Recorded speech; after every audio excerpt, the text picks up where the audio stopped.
外交部网站15号发布消息，中共中央政治局委员、中央外办主任王毅当天在北京会见了德国外长贝尔伯克。王毅指出，台湾回归中国是二战后国际秩序的重要组成部分。岛内台独势力图谋破坏台海现状，危及台海和平，要维护台海稳定，就必须坚决反对台独分裂活动。中国曾支持德国实现统一，希望并相信德国也会支持中国和平统一大业。此外，中国驻菲律宾大使黄希连14号下午在马尼拉出席第8届中菲马尼拉论坛时谈及台海局势，并强调，一个中国原则是中国同包括菲律宾在内的182个国家建立外交关系的政治基础和前提。台湾问题纯属中国内政，不容任何外国干涉。正如棉兰老问题同样属于菲律宾内政，菲方也不会容许任何第三方对非平定棉兰老叛乱指手画脚。从这个角度看，就不难理解为什么非在非美加强防务合作协议项下，向美新增开放4个军事基地，会引发中国民众的高度关注和严重关切。美国在亚太区域的作用是具有高度破坏性的，它试图在该地区通过制造危机、制造冲突和动荡的方式来展示出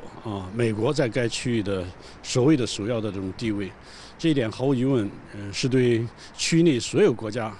福祉安全的这种损害。同时，亚太区域已经共享和平与繁荣数十年了，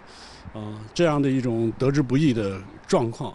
破坏亚太区域繁荣和长时间安全格局的这种阴险用心，保持警觉，这就是我们很明确的向外部发出的信息。值得注意的是，作为域外势力，美国近期不仅频打台湾牌，妄图以台制华，还不断介入南海问题。本月11号起，美菲联合举行史上规模最大的肩并肩联合军事演习，将持续至4月28号。14号，美国国务卿布林肯还在访问越南期间称，美方愿帮助地区国家提高海域态势感知能力，应对其他国家对本国渔船的胁迫行为。对此，中国驻越南大使馆表示，地区国家的共同心愿是将南海建设成为和平、友好、合作之海。有关域外国家基于冷战思维和围霸本质，利用一切机会在地区搬弄是非、挑拨离间，不得人心，注定以失败告终。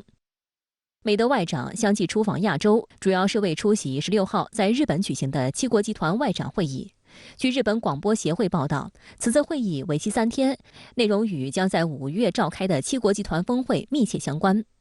值得注意的是，据日本经济新闻报道称，印太或将首次成为集体讨论的G7议题。原因在于中国在印太地区军事实力不断增强，除印太外，经济安保也将成为议题之一。预计G7将就半导体、稀土等重要物资的供应链问题进行沟通。彭博社、法新社16号也放风称，就围绕中国的紧张局势进行讨论，将成为此次G7外长会的重要议程。俄乌冲突则是另一项重要议程。彭博社称，一名美国国务院高级官员会前对该媒体称，由于日本担任今年的G7轮值主席国，因此位于亚洲的地缘政治挑战将受到更大关注。法新社则称，作为东道国的日本也将热衷于将地区性挑战置于重要议程地位，并且日本也意图通过强调俄罗斯对乌克兰的侵略，以加强亚洲方面的警惕。印太这个美方产生出来的这样的一个专有这种词汇确实呈现出来美方意图利用包括G7在内的各种多边或者是双边平台，在该地区乃至于全球范围内进行一个对世界和平繁荣持久稳定基石加以破坏的这样的一系列这种规划和实施。所以我们说G7谈印太更印证了该机构或者是组织越来越成为美国和G7内部个别国家如日本或者是英国等在亚太地区以及全球范围内与中国展开激烈地缘政治竞争的一个工具。这不能不说，这是该组织的一个非常的令人不安的这种发展这种倾向了。不过，彭博社提到，此次 G7 外长会召开之际，有2个背景值得关注：一是欧洲对华政策想法的分歧；二是美国五角大楼泄密门的曝光。上周，法国总统马克龙成功访华。美国政治新闻网欧洲版称，他在返回法国的专机上接受媒体采访时表示，欧洲必须加强战略自主性，顶住成为美国追随者的压力，并避免卷入中美在台湾问题上的对抗。